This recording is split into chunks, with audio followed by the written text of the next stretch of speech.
Corporate school mafia సిద్దిపేటను పట్టి పీడిస్తోందా?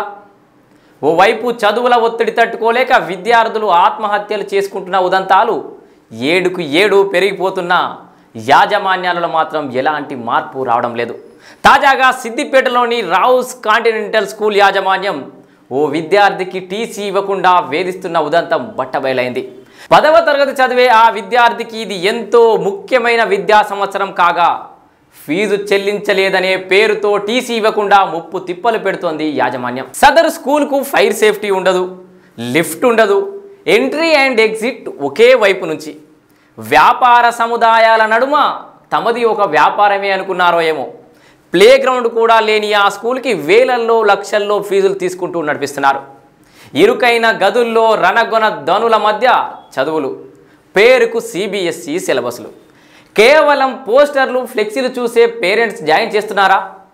ఆ స్కూల్కు అన్ని అనుమతులు ఉన్నాయా లేదా, సౌకర్యాలు ఉన్నాయా లేవా అని తెలుసుకుంటున్నారా అనే అనుమానం రాకమానదు. ఇక్కడ మీకు విజువల్ చూపిస్తా చూడండి. చూసారా? కోడి పిల్లల్ని ఫారాల్లో వదిలినట్లు చిన్న పిల్లల్ని ఒకే బస్సులో కుక్కి కుక్కి ఎలా ఎక్కిస్తున్నారో. డేంజరస్ అండ్ అన్కంఫర్టబుల్గా జర్నీ, కానీ కంఫర్టబుల్ ట్రాన్స్పోర్ట్ ఛార్జెస్ ఉంటాయి. అడ్మిషన్ సమయంలో అంతా ఇంత అని చాలా చెప్తారు. 30% డిస్కౌంట్ అంటారు. తర్వాత 3 చెరువుల నీళ్లు తాగిస్తారు. మా ఇద్దరు పిల్లల్ని పంపిస్తున్నాము.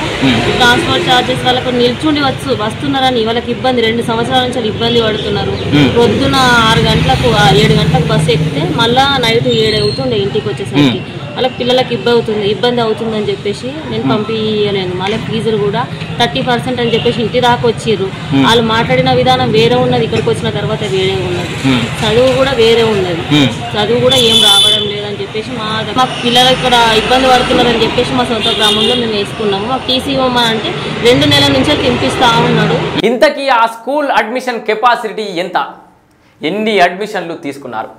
క్వాలిఫైడ్ ఫ్యాకల్టీ ఉన్నారా? ఫైర్ సేఫ్టీ ఉందా? విద్యాశాఖ నుండి అన్ని రకాల అనుమతులు తీసుకున్నారా లేదా? పిల్లల్ని తీసుకెళ్లే బస్సుల ఫిట్నెస్ బాగుందా? పారదర్శకంగా ఆ ఫిట్నెస్ టెస్టులు చేశారా లేదా? బస్సులలో ఎంతమంది విద్యార్థులను తీసుకెళ్లే అవకాశం ఉంది? ఎంతమంది విద్యార్థులను తీసుకెళ్తున్నారు? ఫీజుకు సంబంధించి అన్ని లావాదేవీలు సక్రమంగా జాగ్రత్తగా జరుగుతున్నాయా? వాటికి సంబంధించిన రసీదులు ఉన్నాయా? ఇలా అన్ని రకాల ప్రశ్నలు మనం వేసుకోవాల్సిందే. ప్రతి ఒక్క ప్రశ్నకు సమాధానం రాబట్టి తీరాల్సిందే. Stay tune. సామాన్య చిత్ర బ్రహ్మాస్త్రం, యుధిష్ఠిర వార్త. నేను మీ రమేష్ పోతరాజు.